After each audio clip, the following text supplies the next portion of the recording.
Olá, esse é mais um episódio do NunaCast, um programa produzido pela Nuna Marketing Imobiliário. E hoje eu não estou com nenhum convidado. Resolvi fazer esse último podcast do ano, é o nosso último episódio, para trazer até aqui um pouco das percepções, do que aconteceu, de como foi receber essas pessoas, né, durante esse período, e trazer um pouquinho de algumas vivências, algumas experiências, algumas coisas que talvez eu tenha vontade de trocar com vocês. E, enfim, não é sempre tema das conversas que eu chamo. E acho que, acima de tudo, uma vontade grande de falar com você, né? Do outro lado da mesa. Então, eu enumerei aqui algumas perguntas. Mas antes de começar a responder essas perguntas, que são perguntas que foram surgindo durante a minha vida profissional, durante o tempo em que eu atuo nesse mercado imobiliário, já faz algum tempo, eu acho que eu quero dividir com vocês assim, a alegria do que foi receber esses convidados durante esse ano. Esse foi um projeto que nasceu timidamente, né? Claro que é uma moda, o podcast está em todos os lugares, todas as pessoas com essa vontade grande de se expressar, de colocar na mesa o que pensam, o que imaginam, né? Nessa troca de informações. E foi muito rico, assim, sou muito grata por ter conseguido juntar pessoas, né, desde a produção, aqui o Alex, a Marcele, que estão aqui do meu lado, e todos os convidados que sentaram nessa mesa. E aí eu vou citar imobiliárias, construtoras, parceiros, gente que faz o mercado acontecer de uma forma ou de outra, publicitários, fotógrafos, corretores. E fica cada vez mais claro para mim como a gente vive num lugar coletivo onde só o todo, né, é capaz de transformar esse mercado em algo que seja prazeroso, que faça sentido e que consiga transformar, né, esse cenário em algo melhor, mais justo, mais coerente, mais consciente e, acima de tudo, sustentável. Digo isso porque a gente fecha o ano de 2023 com muita turbulência, né? A gente não estou aqui para fazer uma análise nem política, nem econômica, nem social, mas como cidadã e como agente também do ambiente de trabalho, a gente se depara com coisas assim muito fora do nosso controle. Então, é claro, né? Poucas coisas nos atingem diretamente, mas à medida que você povoa uma sociedade que olha para a guerra, que olha para a desigualdade, que olha para um mercado, às vezes voraz, que cria tanta carência de um lado e, ao mesmo tempo, tanta abundância do outro, um mercado que, às vezes, é tão competitivo a ponto de destruir aquele que pode te ajudar. Então, isso nos faz refletir um pouco sobre o sentido desse lugar onde a gente realmente precisa cuidar do outro. E cuidar do outro não só porque a gente é legal, né? Eu vou lá porque, né? Mas principalmente porque a gente depende do outro. Depende no sentido de precisar, né? A gente existe porque o outro também existe. Não existe negócio, não existe relação, não existe conversa, não existe interação sem que haja você e um outro. E o que eu mais ouvi aqui durante esse tempo foi de que o mercado é feito de pessoas, como se para nós, no mercado imobiliário, fosse o tempo todo necessário lembrar de que, apesar dos imóveis, da concretude dos empreendimentos, da cidade que se forma, que abraça, né, o seu ambiente, existem pessoas ali dentro. E os negócios também são feitos por elas. Mas eu acho que a gente precisa pensar numa forma genuína de expressar isso. E não precisamos de pessoas para fazer negócios. Nós precisamos das pessoas pelas pessoas, né? E o negócio passa a ser consequência de uma ação como de tantas outras ações que são importantes para que a gente e esse mercado sobreviva bem, né? Porque sobreviver vai sobreviver, mas pode ser que não sobreviva tão bem. Então, essa qualidade de estar num mercado que é um mercado, vamos dizer, mais maduro, depende de cada um de nós. E essas pessoas que estiveram aqui, né, os meus convidados, sou muito grata porque cada uma dessas entrevistas trouxe um lugar de aprendizado, de conhecimento e de amadurecimento para a gente poder construir, então, esse novo panorama que espero que a gente, né, atinja e, acima de tudo, compartilhe a partir de 2024. Ok. Então, hoje eu selecionei algumas perguntas que foram surgindo, né, para responder um pouquinho da minha área, que é onde eu me sinto mais confortável, que é a área de comunicação e marketing. E começo com uma pergunta, né? Por que marketing? Por que o mercado imobiliário precisa de marketing, uma vez que todo mundo precisa morar, todo mundo precisa habitar um lugar? Parece uma coisa óbvia que não necessariamente precisaria de um estímulo que pudesse fazer as pessoas se emocionarem, ou se aproximarem, ou se sentirem identificadas com esse produto, que é o produto imobiliário. E eu acho que é importante a gente entender que, assim, todo ser humano precisa dessa motivação que conecta ele com algo que ele vai adquirir para si. Porque, no fundo, nós estamos falando de produto, de uma grande prateleira que pode conter absolutamente tudo na nossa vida. Pode ser um prato gostoso, uma roupa desejada, um brinquedo olhado por uma criança, né? Opa, eu quero isso, um carro que acabou de sair e um imóvel. Então, a gente está falando de desejos, de anseios, de lugares que são muito representativos da história de conquista de cada um de nós. E quando a gente fala o imóvel, né, os corretores, as imobiliárias têm muito costume de dizer, olha, eu sou um realizador de sonhos, a gente está aqui para realizar sonhos. Isso é quase um bordão do mercado imobiliário. Eu acabo me afastando um pouco dele, embora eu acho que ele é real, porque talvez para o brasileiro o maior sonho seja realmente a conquista da casa própria, mas eu sempre gosto de olhar o que é que está inserido nesse sonho. Por que é um sonho? Porque o sonho não pode ser viajar, não pode ser casar, não pode ser ter um filho. Claro que são sonhos que também permeiam a vida de uma pessoa. Mas quando a gente usa a palavra sonho para representar a compra do imóvel, por que a gente insiste tanto nisso? Eu diria que, assim, a casa talvez seja o maior de todos os bens, onde você encontra representado num espaço criado por você, com a sua autoria, aquilo que você imagina que é o seu próprio mundo. E num tempo onde está tudo muito, vamos dizer, padronizado, e aí eu vou entrar um pouco na crítica da comunicação e também do comportamento humano, porque se a gente olhar para uma propaganda vamos supor, de tintura de cabelo, eu vou ter exatamente os mesmos estereótipos femininos falando daquilo. Se eu for pensar num comprador de carro, eu vou ter o mesmo tipo de homem comprando aquele carro de luxo. Se eu for pensar numa clínica estética, eu vou ter o mesmo padrão de rosto naquela harmonização facial que eu vou soltar para o mercado para as mulheres poderem fazer o seu procedimento. Então ficou tudo muito padronizado. A gente está com muita dificuldade de se destacar nessa multidão como algo que com algo que nos pertence, com algo que seja capaz de traduzir aquilo que efetivamente a gente é ou aquilo que a gente se tornou e se torna ao longo dos anos. Então, quando eu trago marketing para o mercado imobiliário e falo, olha, a sua casa pode ser aquilo que você realmente é, isso não deixa de ser talvez o maior sonho de todos, porque embora o mundo aí fora está ditando regras de como a gente tem que se vestir, se comportar, se locomover, se alimentar, qual é o personagem que eu preciso fazer, dentro de casa não tem negociação, não tem conversa. A gente é o que é, em nenhum outro lugar do mundo a gente é o que é como a gente é na nossa casa.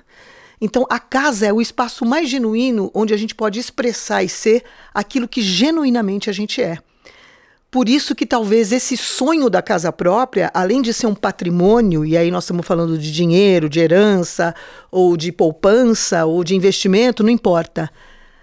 Quando eu trago para o lugar do morar, eu estou criando um espaço único e da pessoa. É dela, ninguém tira. O pijama que ela vai usar, a comida que ela for fazer, o filme que ela vai assistir, quem ela vai convidar, a noite de amor que ela vai proporcionar, o jardim que ela vai cuidar.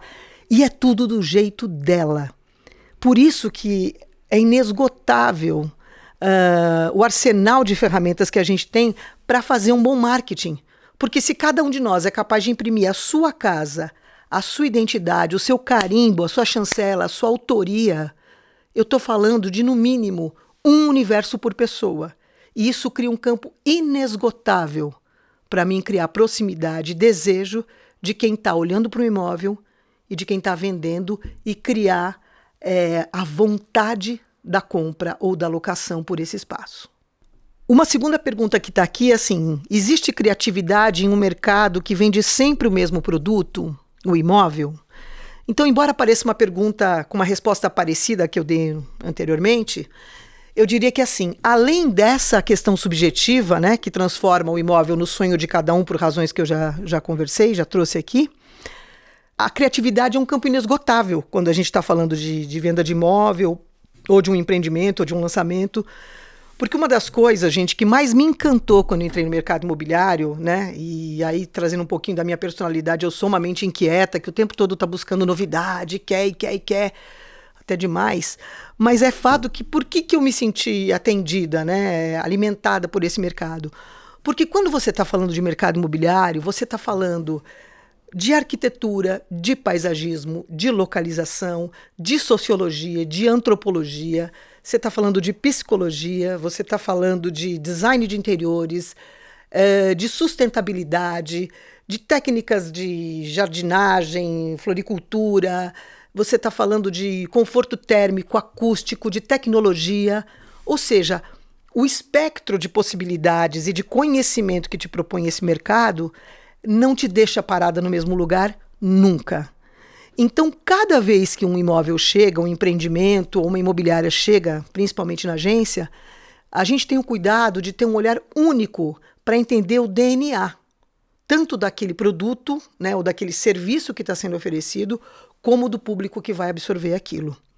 Sem esquecer também, porque embora o serviço e o produto podem ser o mesmo, mas ele vai ter todas essas variáveis em volta de si, né? As pessoas que fazem aquele serviço acontecer. E não tem como. Se eu entrar na imobiliária A, é um jeito completamente diferente da imobiliária B e da imobiliária C, e por isso que a gente consegue conviver nesse sistema, né? Nesse não é ecossistema, nesse mob-sistema, de forma completamente tranquila. Porque provavelmente, se na imobiliária A eu não sentir essa empatia, essa coisa que me liga à forma como ela trabalha, eu vou procurar na B, na C, em alguma delas eu vou entender que aquela conversa, aquele diálogo diz respeito àquilo que eu sou e àquilo que eu penso.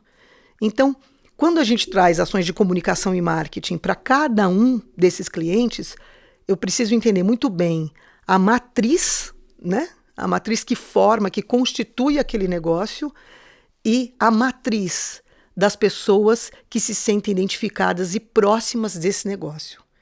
E aí sim eu tenho campanhas bem-sucedidas. Já não vira um commodity, move. Não. É olhar para cada situação como um filho único. Tem até um ditado que eu acho bem esquisito, né? Falar, nossa, foi tudo criado da mesma mãe, do mesmo pai, mas cada um é diferente. Mas é claro, porque cada um é diferente. Só o pai e a mãe que são os mesmos, mas cada filho vai ter um jeito, uma forma de enxergar a vida, o mundo, vai ter necessidades especiais, vai ter demandas diferentes, vai ter uma comunicação diferente com aqueles pais. O cliente é a mesma coisa, né? Eu posso ter um mercado uniforme, mas cada um vai me pedir uma forma de comunicar completamente diferente da outra. E é aí que a gente entra com esse olhar um pouco mais clínico e até maternal. Falando um pouquinho agora de mercado de lançamentos, né? A gente atende algumas construtoras aqui em outros estados. Eu sempre digo que o decorado, o plantão de vendas com o decorado é o golpe mais baixo que o mercado imobiliário pode oferecer para um cliente. É uma frase um pouco polêmica, mas por que eu trago dessa maneira? Porque eu vejo, às vezes, muitas construtoras resistirem nesse lugar, sabe? E acho que existe uma coisa, um vício que ainda não está quebrado no nosso mercado, que é assim, cada empresa que te contrata, por vício, por hábito até, ela vai ter um olhar de dentro para fora. Às vezes a gente pega um projeto, um empreendimento, um lançamento, que já está naquela mesa para estudo, para análise, para avaliação há mais de anos, porque um processo de um lançamento imobiliário ele é demorado. Às vezes ele dura até 10 anos. Já peguei projetos que, meu Deus, né? A gente envelheceu olhando para aquilo. Mas é fato que quando ele sai, a novidade não é para você, porque está todo mundo realmente olhando há muito tempo para aquilo. Mas da porta da tua empresa para fora, aquilo é novo, aquilo é inédito, aquilo vai surgir num terreno que antes não existia absolutamente nada, quanto muito uma casa abandonada, ou uma casa comprada, um edifício que foi demolido. E para aquele entorno, a novidade é ainda maior, né? Não raro a gente está lançando alguma coisa e a vizinhança passa. Puxa, o que vai sair aqui? Nossa, mas é novidade? Nossa, mas quem que está construindo? E eu acho que aí existe uma falha. Porque quando as construtoras olham para esse lugar e já estão meio exauridas, meio cansadas desse projeto, muitas vezes ela deixa de pensar que naquele momento é que a novidade começa. E a gente não pode poupar os esforços para que as pessoas sejam impactadas por isso da melhor maneira possível. É algo que vai ocupar um espaço da cidade, né, daquele bairro. Então, é como um novo habitante. Como se você chamasse alguém para entrar na sua casa e falasse, olha, vem morar aqui, tem um quarto para você. Quando o bairro se sente atingido por um novo empreendimento, não deixa de ser uma pequena invasão, porque ele está ali entrando no lugar onde antes existia algo com a qual as pessoas interagiam. Mas, acima de tudo, eu estou falando tudo isso para chegar nesse olhar, às vezes, de uma economia, no sentido de dizer, talvez um decorado não seja o momento agora, ou esse plantão a gente pode fazer, né? Pega um container, põe aí um adesivo, põe uma plantinha na frente, ou vamos fazer aí 2, 3 imagens que é o suficiente. É claro, gente, que respeitando o budget, o orçamento de cada empreendimento, existe um limite para a gente abrir a porta para esse lugar. Mas, não raro, a gente tem excelentes empreendimentos que precisam ser comunicados à altura dos projetos que oferecem. E eu acho que muitas vezes as vendas não acontecem porque, de alguma forma, existe uma economia que precisa ser feita aí. Da mesma maneira, eu fico assim arrasada, real, quando a gente cria um conceito. E aí sim, eu acho que é cada macaco no seu galho, né? No sentido de dizer que a agência e nós, os publicitários, que temos famas de criativo e fama de avoado, de meio maluco, e acho que é isso mesmo, porque senão a gente não cria, não faz o que precisa ser feito. Mas muitas vezes na minha carreira eu vi bons conceitos sendo quebrados no meio. Então, às vezes, você tem uma grande ideia que ela vai colar na objetividade desse produto e vai trazer um conceito subjetivo capaz de transformar o tangível na vontade, no sonho intangível.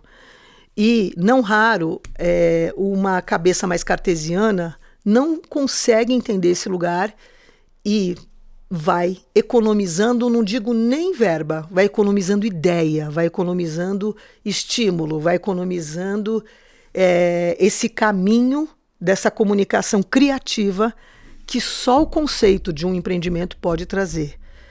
E quem já viveu essa experiência vai concordar comigo que um bom conceito vende e vende bem. E um mau conceito deixa de vender unidades. É real que quando eu percebo alguns clientes que se abraçam realmente na ideia do que vai ser transmitido, existe uma injustiça aí, vou aproveitar o vídeo para dizer, porque geralmente, quando o empreendimento é bem sucedido, eu me abraço com a equipe de vendas, mas, poxa, é natural que esse mérito esteja na equipe, mas a gente sabe que o marketing teve o papel fundamental na construção, né, de uma boa ideia. E quando não vende, pode apostar. Você que está me ouvindo vai dizer, é culpa do marketing, né? Poxa. Então, eu acho que, assim, gostaria de chamar para essa reflexão. Quando a gente tem um bom conceito, até onde a gente aposta nisso, né? Porque precisa ter coragem, precisa ter assim um pouco de frio na barriga para pegar uma ideia que você não entende muito bem, que alguém está dizendo para você, puxa, vai lá e faz, porque alguém vai se identificar e vai ser seu público-alvo e apostar. E ao mesmo tempo entender que isso vai ser revertido em resultado. Mas à medida que você cria esse estômago, que você aposta, que você se joga, o resultado vem. E se um de vocês que está me assistindo já passou por isso, sabe o quanto de verdade existe nessa afirmação. Então, resumidamente, eu diria o seguinte: olhem para esses lugares, para um decorado, para um bom conceito, uma boa ideia, algo inédito, algo que seja feito de forma criativa, inusitada para o seu mercado, como uma arma capaz de seduzir no bom sentido, de acolher esse cliente e trazer ele da melhor maneira possível para a tua mesa de negociação. É mais fácil a gente culpar o governo, o sistema, a economia, a crise lá fora, as guerras, pelo insucesso do teu empreendimento, do que uma visão que em algum momento deixou de olhar para a direção certa e impactou num resultado que não foi legal. E eu vejo acontecer isso todos os meses na mesa do meu escritório, da minha agência. Outra pergunta que aparece aqui é sobre as mídias digitais, né? Que eu chamo um pouquinho de marketing de fornada.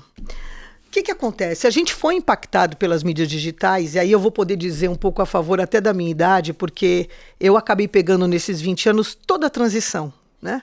Então nós tínhamos anúncios de jornal, as placas, os folhetos, a distribuição nos sinaleiros, né? E isso trazia o pacote completo para você poder vender ou impactar um bom produto, um bom serviço imobiliário. E de uns anos para cá, a gente vem para o ambiente digital, que inegavelmente, né, tanto que esse vídeo vai para o ambiente digital, como todas as outras coisas, e a gente se vê completamente refém e tendo que transformar rapidamente a linguagem da nossa comunicação para poder dar o resultado que as empresas precisam. Sobre isso, eu acho que eu tenho algumas coisas para falar, né? Primeiro, a gente está em transição ainda. Então, é preciso essa pressa, é preciso, vamos atrás, né? Olha aí as ferramentas, as tecnologias, os caras lá no Vale do Silício pirando todo dia para criar alguma coisa nova, enfim. Ok, essa velocidade é importante, mas eu diria assim, principalmente para o mercado como o nosso, que vem de um lugar mais conservador, mais tradicional, onde eventualmente as imobiliárias têm funcionários mais velhos, que têm dificuldade de se adaptarem a isso, os próprios donos de alguns lugares, né, de alguns estabelecimentos, empresas, e com um pouco de calma também. Não é abandonar tudo que foi construído com a ameaça de que o ambiente digital vai acabar com o seu negócio em 6 meses. Isso não existe, né? O lastro que você construiu, a forma como você trouxe a sua empresa até aqui, dentro do que estava disponível, dentro do que era possível, está bem feito, está completo. Então, por que não olhar para essa equipe ou para si mesmo, se você é o dono de uma imobiliária ou de uma construtora, com um pouco mais de tolerância? E aos poucos, entendendo esse universo, fazendo essa migração, ou assim, não tenho afinidade, não quero. Ok, vamos contratar alguém que tenha essa afinidade, que possa te ensinar aos poucos, que te coloque dentro desse universo. Mas o que eu tenho evitado e tranquilizado os meus clientes é no sentido de não invalidar a trajetória, o terreno que você construiu para que a sua empresa se consolidasse. Isso não tem Facebook, Instagram, Mark Zuckerberg que vá abalar. É claro, se você ficar desatualizado, se você também não estiver presente, né, da forma correta, pode ser um risco. Mas no tudo ou nada, jogar essa certeza no tudo ou nada, isso não existe, né? E tá aí, as ferramentas estão aí, elas podem ajudar, elas vieram para ficar, né? Não tem como, a não ser que caia um meteoro, acabe com todas as antenas e, né, acabou a internet, mas salvo essa fantasia, daqui para frente, esse é o nosso universo. Essa é a forma como a gente se comunica. Já é agora, né? E vai ser cada vez mais daqui para frente. E assim, vamos usar essas mídias para, além de falar dessa fornada de pães que eu chamo, às vezes na agência é post. Os designers saem para um cafezinho com aquele olho vidrado, eu falo, meu Deus do céu, depois de 20 posts cada um, né? Ficou um mercado um pouco padaria nesse lugar, né? Mas, ao mesmo tempo, existe a preocupação da gente não perder a identidade do que a gente faz nessa quantidade de informação. Então, fique preocupado com o quanto você faz, mas mais do que isso, como você faz. Porque nessa loucurada de tanta informação, de tantas possibilidades, de tantas ferramentas, a chance da gente se distrair e principalmente começar a fazer o que todo mundo está fazendo, né? E se você for pegar no Instagram, a maioria das imobiliárias vai ter uma comunicação muito parecida, assim como as construtoras vão sempre falar em conforto, bem-estar, requinte, sofisticação, porque o seu sonho, porque agora você e sua família, nada contra, mas cadê? Cadê você? Cadê a tua fala? Cadê o teu jeito de fazer o negócio nessa história? Sabe? E eu acho que é isso, esse é o grande perigo. Não é nem fazer ou não, mas o como. E pouca gente tem prestado atenção nisso. Como é que eu faço essa comunicação? Qual é o tipo de conversa que eu quero ter com esse cliente, com esse fornecedor, com esse parceiro, com o meu funcionário? E a gente tem tido pouco tempo para pensar sobre isso. A velocidade está tão grande, é tanta informação que cai na nossa cabeça, é tanta obrigação de estar aparecendo, de estar falando, de estar dizendo o que eu penso sobre, que a gente não está conseguindo parar um tempo preciosíssimo para entender o que é que realmente eu preciso dizer para cada uma dessas pessoas. E a qualidade desse diálogo está indo um pouco para o ralo. Então, eu acho que a comunicação nunca passou por um período tão crítico do ponto de vista da essência do que precisa ser dito como hoje. E te digo, né, a construtora, a imobiliária, o corretor que estiver atento a isso vai ter um outro valor nessa interlocução. Acho que a grande preocupação é a gente se preocupar com a velocidade, né? A gente ter tempo. Ninguém está respirando mais. Está todo mundo fazendo uma coisa em cima da outra. Pá, pá, pá, pá. E a comunicação é como a música. Você tira o silêncio, a pausa da música. Tem na música um símbolo que é só para pausa. Se você tirar esse símbolo e essa possibilidade de, numa partitura, não ter a pausa, essa música vira um caos. Talvez por isso a gente esteja vivendo tempos tão caóticos, porque a pausa tem sido esquecida na nossa comunicação. E ela precisa existir, tanto na internet como no mundo aqui fora. Essa pergunta é bacana, porque ela traz lugares mais sombrios aí da nossa profissão, né? Então, o que você já viu de mais bizarro, mais errado nas ações de marketing, né? Principalmente do nosso mercado. E aí, gente, eu acho que assim, há uns 10 anos atrás, eu acho que a gente podia, até 10 anos atrás, fazer qualquer coisa, né? Alguns podem chamar isso de mimimi. Não, agora a gente não pode falar isso, não pode falar aquilo. Mas eu chamo isso de consciência, sabe? Eu acho que tudo bem. Quando você tem uma sociedade que tem alguns segmentos que foram muito oprimidos, é muito natural que a hora que você dá voz, ou dá voz não, que esses segmentos começam a ter voz, ela vai para um extremo para depois começar a achar um equilíbrio. Mesma coisa, se você prender um passarinho a vida inteira e soltar esse passarinho, ele vai sair enlouquecido pela sala sem saber o que fazer. A voz dessas minorias foi abafada há muito tempo. Então, quando a gente fala das mulheres, dos negros, dos homossexuais, não importa a tua posição sobre isso. O que a gente precisa olhar como pessoas do mercado é que cada uma dessas pessoas tem uma voz e que essa voz está procurando um diálogo. E quanto mais você souber dialogar com cada uma dessas vozes, mais bem-sucedido você vai ser. Mesmo que você não tenha interesse pessoal nesse diálogo, para os seus negócios ele é fundamental. E algumas coisas dentro desses limites, desses parâmetros que agora a gente se vê muito presentes, né, no sentido de, aqui, até aqui você pode ir, até que você pode falar, até que você pode se posicionar. É confuso mesmo, confuso. Eu mesmo, outro dia, estava com um dos meus filhos e, olha, gente, eu falei uma expressão que eu falei minha vida inteira. Eu falei, poxa, mas essa pessoa eu nunca vi mais gorda. Eu quase morri. Meu filho, como assim? Do que você está falando? E foi muito inconsciente, porque nós nascemos, né? Principalmente a minha geração nasceu num lugar onde nada disso tinha uma borda, um limite. Tudo era possível. Mas por que eu estou introduzindo dessa maneira a resposta dessa pergunta? Porque sempre me incomodou, por exemplo, no nosso mercado, bizarríssimo. Sinceramente, se algum cliente me contratar para isso, eu digo que não. É o tal do homem placa, da mulher seta. Então, como eu vim no mercado de São Paulo, eu cansei de ver senhoras, meninos novos, caras de idade, senhores de idade, numa esquina com um sol absurdo, segurando uma seta, segurando uma placa, para ganhar R$30 por dia, para ficar, né, indicando aonde era o plantão de vendas num lugar totalmente desumanizado.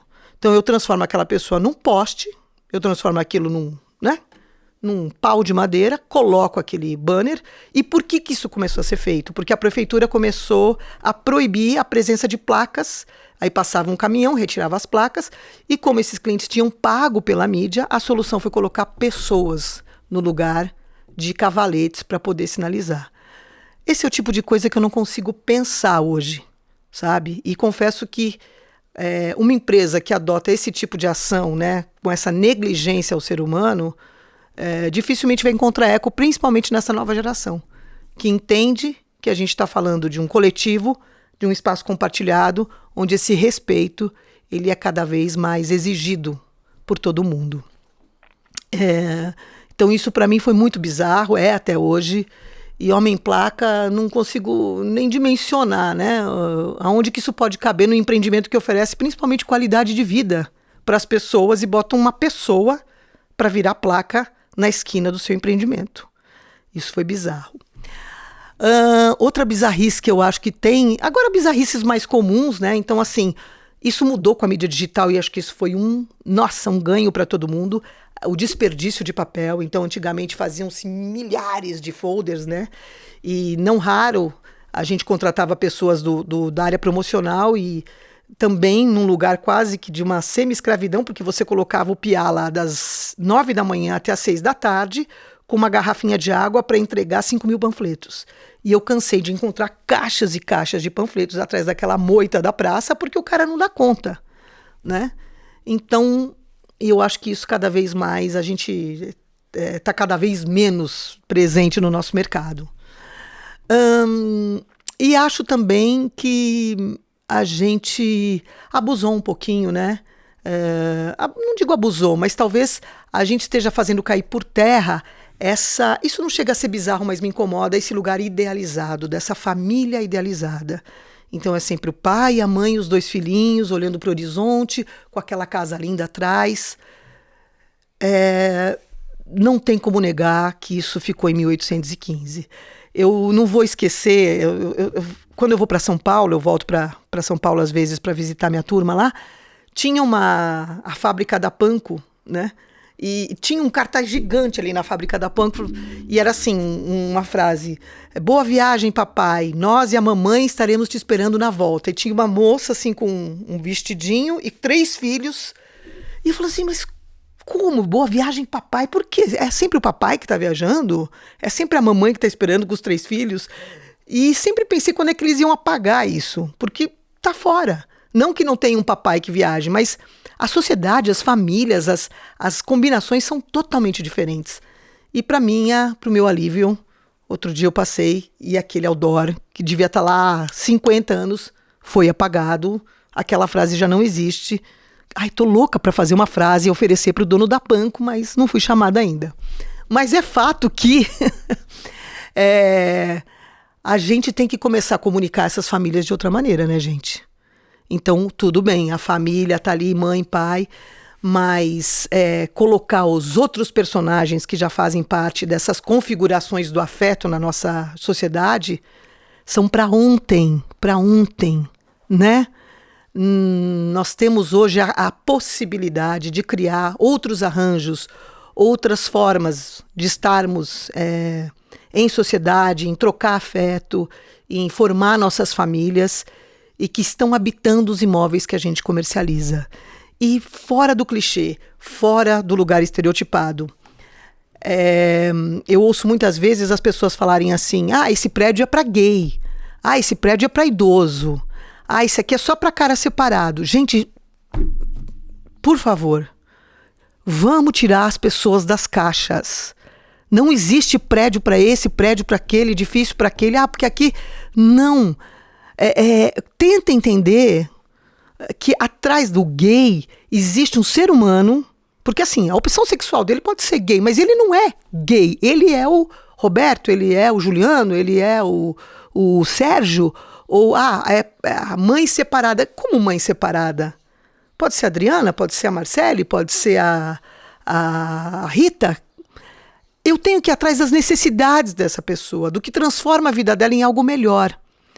Se eu começar a tirar esse véu, né, desses estereótipos criados para entender a real necessidade dessa pessoa, eu faço um edifício capaz de abraçar qualquer pessoa daquela sociedade, mas que esteja identificada com o produto que eu criei. Não é porque eu vou criar uma charutaria com uma mesa de snooker, com um bar, que eu vou só atrair homens héteros, brancos, da classe alta. Eu posso ter outras pessoas desse lugar que se identifiquem com esse espaço e que queiram comprar meu empreendimento. Então a gente tem que começar a parar de classificar e entender o que está atrás desse personagem que criaram para nós e que a gente nomeia, dá um nome e tenta desvendar e entender tudo sobre ele. E uma última pergunta que eu quero responder aqui é qual foi o nosso case de grande sucesso, não digo de maior porque não tem isso, né? Tem cases muito bem sucedidos, outros menos, mas eu acho que o case mais bem sucedido começa pela parceria com o nosso cliente. Então, quanto mais o cliente está junto com a gente, mais ele abraça e a gente vai construindo, qualquer que seja a campanha a 4 mãos, a 8, a 16 mãos, mais bem sucedido é o projeto que a gente consegue entregar.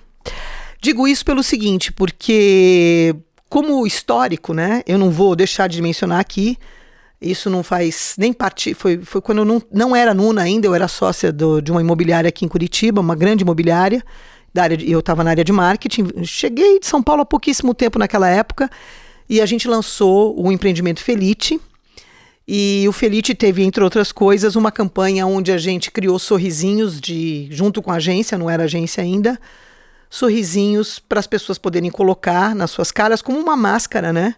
Por coincidência, tem tudo a ver com o que eu falei na pergunta anterior, eram diversos sorrisos com várias pessoas, né? Crianças, homens, mulheres, bigode, batom, piercing, tinha todo tipo de manifestação. E aquilo virou uma febre, aquilo tomou conta das academias, dos parques, dos eventos coletivos, a gente levava aquele sorrisinho, que era um papel, né? Um papel mais grosso, assim, e aquilo viralizou. Se fosse internet hoje, teria viralizado. Aquilo viralizou pela cidade de Curitiba. Para vocês terem uma ideia, nós vendemos 180 apartamentos num final de semana, claro, criando uma campanha de represamento, de pré-lançamento, mas acima da venda, a simpatia, o afeto, a amorosidade com que as pessoas começaram a enxergar aquele empreendimento, eu nunca tinha visto na minha vida. E ficou provado para mim como uma campanha é capaz de ligar um produto a uma pessoa de forma quase que mágica, né? Inquebrantável. Então, eu sinalizo, né? Coloco o Felite como um case, né, que vale a pena lembrar. Eu tenho essa ação num lugar de carinho muito forte, principalmente pelo impacto positivo que ela teve com todos esses clientes que compraram. Foi uma trilogia, né? A gente fez o Felite 1, o Felite 2 e o Felite 3, mas quero dizer para vocês também que a gente tentou replicar esse conceito numa outra cidade, numa outra época, e engraçado porque a gente não teve o mesmo efeito. E por que eu digo isso? Porque essa mágica, ela tem hora e momento para acontecer. Então é real que às vezes você pega uma campanha, né, ou uma ação bem sucedida e você fala, não, isso aqui vai dar certo sempre. A gente não pode se iludir. Existem situações onde a gente vai errar. Vai errar querendo usar uma fórmula antiga, entendendo que ela num outro momento pode dar certo, e isso não é verdade, tá? Então hoje, com a bolinha bem mais baixa, né, com a sandalinha da humildade, a gente olha para esses cases e sabe a hora de jogar uma boa ideia fora, porque ela já não serve mais. Um outro case de sucesso que eu quero trazer não diz respeito a um cliente só, mas eu gosto muito quando existem clientes que vêm com uma proposta de reposicionamento de marca, principalmente de empresas que já estão há muito tempo no mercado e já se acostumaram com aquela marca, onde aquilo foi criado, que o fundador veio com uma proposta, com uma ideia, com uma ligação com aquela logomarca. E isso acaba reverberando em toda a empresa e mesmo, gente, não é só na papelaria, não é só nos folhetos ou no site, isso reverbera no mobiliário, na forma como as pessoas se distribuem no local do trabalho, no aspecto dos computadores, nos quadros que estão pendurados na parede. Então, quando você mexe numa estrutura que muda a forma dela se comunicar com o mercado externo, a gente precisa tomar muito cuidado em como essa comunicação vai ser dita para o mercado interno. Porque as pessoas estão afeiçoadas, elas estão ligadas a símbolos, né? a códigos muito bem estruturados, muito bem conservados. E toda vez que uma empresa nos chama para esse desafio, eu gosto. Por que eu gosto? Porque a gente vai mexer muito com a estrutura, com a dinâmica daquele grupo, né? E aí nós vamos ter que apertar um botão mesmo de alguma coisa aí dos estudiosos de grupos, um pouco da psicologia, para fazer com que aquela equipe se reinvente tanto quanto a logomarca que foi proposta. Esse é um trabalho gigante, dificílimo, que às vezes as pessoas, mas é só mudar a logo, só mudar a cor, só mudar o banner. Não. Eu estou mudando algo que pertenceu àquela pessoa, aquele grupo há muito tempo, dizendo, olha, você vai ter que se despedir disso e vai ter que acolher isso que está chegando. E aí, será que é todo mundo que quer? Será que é todo mundo que... Da boca para fora é sempre bonito, existe o evento, a gente vai lá, toma um café, um vinho, lança, bota o telão, coloca o material em cima da mesa, distribui tudo que precisa, mas e por dentro? Isso foi aceito, isso foi assimilado? E se não foi, quanto tempo vai levar para ser? E a gente vai ter paciência para aguentar isso, para tolerar o tempo que essa comunicação, que as pessoas precisam para acolher esse novo que vem? Então, acho que esse é o grande desafio, né? Quando a gente fala de lançamento imobiliário, de campanhas mais relâmpago, ok, tá tudo bem, porque é impacto. Eu tenho que jogar alguma coisa que rapidamente te seduza, te faça entrar, comprar, interagir, indicar, enfim, né? Passar para frente. Mas quando eu estou falando de marcas, de branding, de um lugar onde se estabelece um símbolo de comunicação e eu vou mudar, ou eu vou atualizar, eu vou repaginar, aí eu preciso colocar esse cliente num lugar muito mais acolhido, cuidadoso, de uma escuta, não só do que ele diz, mas do que ele está sentindo, para que aquilo seja bem sucedido e se estabeleça. E acho que todas as vezes que a gente consegue isso, não deixa de ser um case de sucesso. Então é isso, gente. Eu sou Adriana Saman, para quem não me conhece, olha só, a pessoa se apresenta no final, né? Mas faz parte também, né? E eu queria muito agradecer mesmo pela chance de poder falar um pouco aqui com vocês. Espero que vocês gostem desse conteúdo. E já que é o último podcast do ano, não posso deixar de desejar, assim, né?